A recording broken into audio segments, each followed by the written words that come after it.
Mr. Chairman, thank you. And on a day when we've really shown some good bipartisan problem solving, I'm saddened to see some real rotten partisanship, unfortunately, creep into this conversation.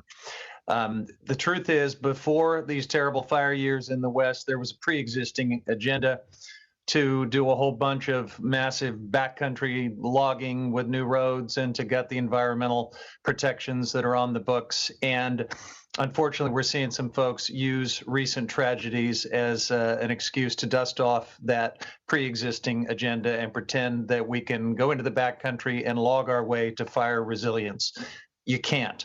And Mr. Chairman, you did a great job of explaining that when you add up these conditions in cases like California, fueled by a massive multi-year drought and hot temperatures and extreme winds and weather that are all about climate change, when you do those things, these fires rip through all types of land that has been managed in all types of ways: private land, state land, U.S. Forest Service land, completely cut over land, chaparral land that you could never log even if you tried to.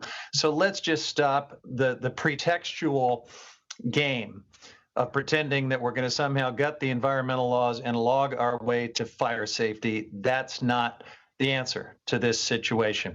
I also want to take great exception and express my disappointment to the notion from my colleague from Louisiana that somehow the local governments in my district do not have skin in the game.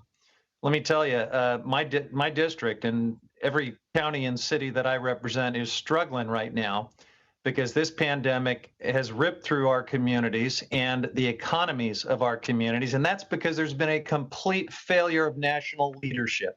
Had there been even a modicum of competency and honesty and vision from this administration, this pandemic would not have come to many of these communities. So let's not pretend that we're not all suffering through this because of a failure of leadership at the national level. This is not about skin in the game for struggling local governments who have seen their revenues crash, who would much rather be taking care of the mechanics of providing sanitation and public safety and other services to their community instead of dealing with a pandemic that President Trump made much, much worse through his incompetence, dishonesty, and corruption.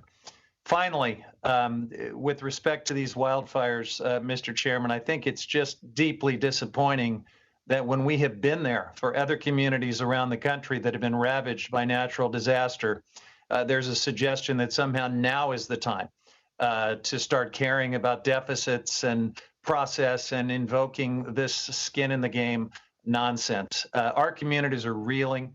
We've been there for other communities in similar circumstances. And this is one of those moments where we need to remember that we're all Americans. Thank you. I yield back.